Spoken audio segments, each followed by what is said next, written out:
ci seen émission bi de Boulevard du Net actuellement il est 9h passé de 59 minutes 10h jot na 30 minutes yi nga xamante ni moom la ñu am saa su ne dañ koy jagleel li nga xamante ni moom mooy thème bi àndandoo kook internet yi bi ñu njëkkee ñëw nag ci thème bi nga xamante ni mooy sexualité précoce des ados li ñu njëkk a waxtaanee mooy dans le cadre général moom la ñu teg ci table bi ñu débattre ko mais li nga xamante ni moom mooy bés ba ca topp di mardi indiwaat nañu benn question daal di koy teg ci table ji daal di laajte est-ce que la masturbation fait telle partie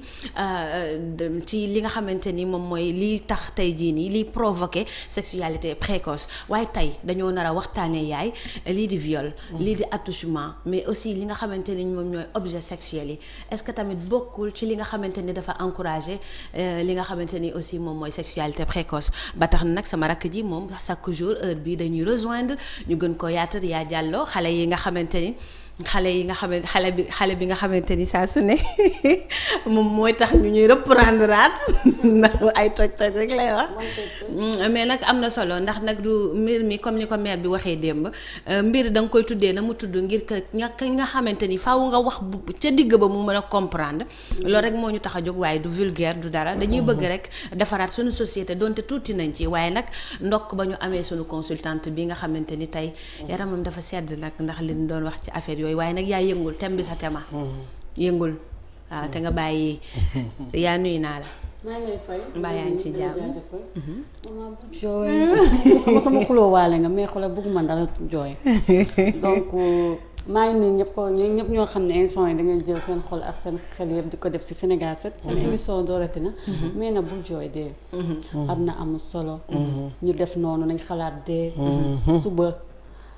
xaw ma du añ du reer mais jar na sóoraale. noonu la ñuy wax waaw añ du reer mais dafa jar a seet. waaw ñu bàyyi loolu te tamit nit nañu bàyyi nit loo ko ëppale rek bàyyi ko woon. parce que yàlla moo ëppale ñëpp te yàlla wanuñu ko. mais Sénégal ñun africain sax wala ñun nit ñi. nit lum la ëppale rek wan la ko wala lum la xamal rek waxal la ko. te àddina amul solo. te bu dee xalaat nga ni 7 mètres per carré moo lay suur lekk. or yi fii nga koy bàyyi kër yi rafet yi fii nga koy bàyyi jamaa yi fii nga koy bàyyi oto yi fii nga koy bàyyi lépp la yóbbu lu dul jikko bu rafet yére yu rafet yeeg lépp da nga ko fii bàyyi ak daal te yi ak 7 mètres per carré li ma metti jarul sax 20 000 ak sabadoor yi jarul 20 000 matul 10 000 5 000 sax est-ce que mën na ko waaw lu mu ci mënti doon la waaj a waxoon rek ku dee perte nga waaye nag am na ñoo xamante ni it dañoo nekk nit ñu baax te gëm naa ne dinañ àddu ci situation boobu nga xamante ni jamono ji famille boobee di sunu yaay mi ngi koy dund te yàlla na ko yàlla Adja Gagne Siri Fall yàlla na ko yàlla secourir ñu dugg nag ci sunu thème tey may fàttali ne rek mën ngeen a participer ci numéro bi nga xamante ne après dinañ ko afficher muy 77 883 41 83 su ko defee ngeen participer ci émission bi di Boulevard du Net tey nag comme ni ma ko waxee thème bi di sexualité précoce tey dinañ waxtaanee attouchement dinañ waxtaanee viol dinañ waxtaanee aussi li nga xamante ni mooy objet sexuel yi mais loolu yëpp li tax ñu njort ne buñ ko indee dina mën a lëkkaloog thème bi dafa fekk ne benn bu ci nekk bu ñu xoolee ba ci biir dina encourager li nga xamante ni mooy sexualité précoce yaa booy kon nag dama lay bàyyi rek nga daal di ñëw ci li nga xamante ni déjà mooy viol traumatisme bi mu mën a def ci xale bi xool écoute élément bi ñëwaat ba tey bu dee noonu gën dañuy dem au niveau de la régie pour ñu mën a yaatal pour ñu ñoo xam ne daf ñoo dabe ci YouTube bi mën a xam léegi nag xaw ma ban la ñuy indi parce que démb dafa am ku témoignage boo xamante ni dañuy indi temps bi duñ ko doon may de d'accord temps bi laay xalaat mu bañ ñu koo may te démb dafa am ko wooteel boppam def benn témoignage boo xamante ni buñ ko dégloo sax dinañ mën a dugg dans le vif du sujet bu fekkee baax na yankoo ba moom moo ko yoroon bu fekkee ne baax na rek mooy bi ma ko mujjee jox sànq mu daal di koy dugal ñu déglu ko à tout à l'heure di jéggalu nag bu baax a baax pour fi nga xam ni jëlee naa ko fa sa numéro juste nag je veux te parler dans l'anonymat pour benn confidence bu ma bëggoon def parce que dama gis ni yaa ngi def benn émission Sénégal 7 te thème bi nga dugal dafa am importance ci man muy sexualité précoce bi nga xamante ne dund naa ko à l'âge de 10 ans te daf ma traumatisé jusqu'à maintenant mënuma ko wax kenn je l'ai vécu yàq na sama àdduna tax na tey bëggatuma gis benn góor bëgguma nekk ak benn góor caat parce que bi may am 10 à 13 ans sama yaay ak sama papa dañu amoon benn xarit boo xamante ne tout le temps da daan ñëw ci biir kër gi waa ji samay parents dañu amoon ak moom tellement confiance ba loo leen wax ci kooku duñ ko gëm waa ji su musaane ñëw ci kër gi daf ma daan yëkkati di ma teg ci kawam caat te à chaque fois bu ma daan teg ci kawam daf ma daan def ay attouchement di ma chuchoter naan ma sama yaay sama papa bëgguma moom ci boppam moom moo ma bëgg samay parents buñ daan génn dañ ma daan yëkkati di ma ko dénk bu ko defee moom day dem di ma jëndal ay friandises buy dem ay caravane di ma yóbbaale tellement que ñoom dañu amoon ci moom confiance léegi nag man j'avais tellement peur de ne pas le dire à mes parents may dem affaire bi di dem ba mu métti ma may jooy un jour ma wax ko sama yaay ma ne ko kii daf may tout le temps daf may def lii sama yaay ne ma noonu loolu moo ko wax baaxul kooku dafa baax noonu ma wax sama papa aussi sama yaay influencé ko waa ji mu ne man damay fen au lieu ñoom ñu yóbbu woon ma hôpital pour xool musuñu jéem a def loolu noonu tellement que benn confiance bu ñu amoon ci waa ji à la fin ma nekk sama biir këru yaay ak papa ba nekkatuma woon à l'aise bi may am 15 ans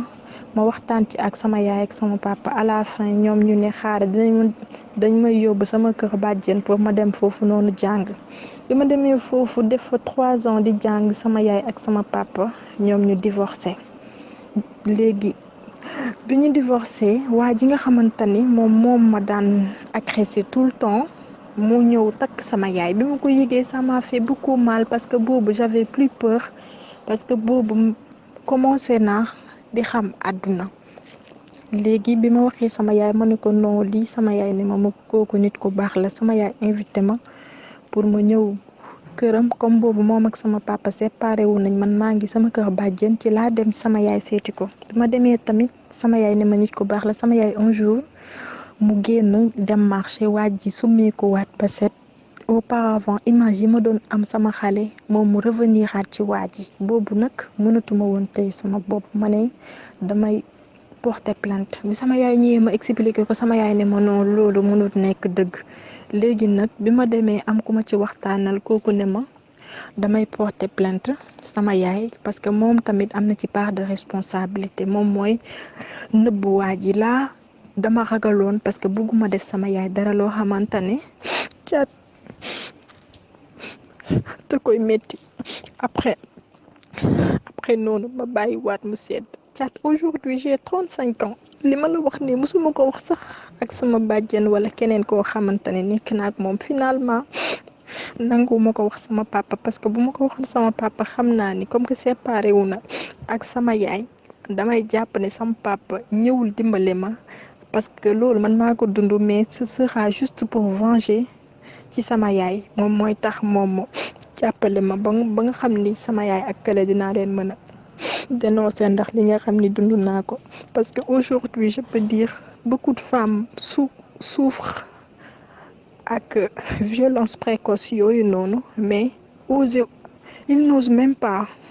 ils n'osent même pas parce que da ngay dund lu metti loo xamante ne doo ko ñemee wax kenn wala boo ko waxee ay ni dañuy dem waxaat ko yàq sa der wala nga am benn peur bu nekk ci yow ba nga xamante ne da ngay dund loo xamante ne ba nga nekkee xale tey yàq na sama àdduna man bëggatuma nekk ak benn góor benn image boobu laay am ci ñëpp te waa ji mu ngi noonu sama yaay mu ngi koy couvrir là j'ai tellement souffert chat ma ne woon naa ñëw partager ko ak yow parce que il est temps aussi que même bu fekkee ni justice ne soit pas faite moi je vais parler au nom de toutes les femmes yi nga xamante ne dund nañ lii chat c'était juste ça parce que tey sama yaay bëgguma porter plainte parce que moom ñu jàpp ko di ko tëj déedéet sama xol mayuma loolu waa ji nag moom franchement bu ma sañoon justice soit faite parce que beaucoup de femmes souffrent par ces violences précoces cette sexualité précoce yàq xale détruire avenir am instant bi tout le temps même j'ai peur quand je vois un homme góor bu ñëwee ci man sax ba ma am envie nekk ak moom à la fin ça revient dans ma tête ba finalement damay arrêter toute relation te nag il est temps que les gens nous viennent en aide. Je parle nag au nom de toute la femme Thiat parce que ça n'était pas facile de revenir dans ma vie d'enfance. Merci Thiat, je te remercie. kon nag ñoo ko gisandoo lii nag mooy njariñu thème yi nga xamante ni dañ koy yëkkati saa su ne di ko indi ci boulevard du net nga xamante ni saa bu 9h30 jotee bu 9h pile jotee dañuy ñëw nag daal di yaatal 30 minutes yoo xamante ni donte sax du ci xaj ndax mënoo wax lépp mais yaay kii démb daf maa njëkk a woo téléphone man mii la waxal directement.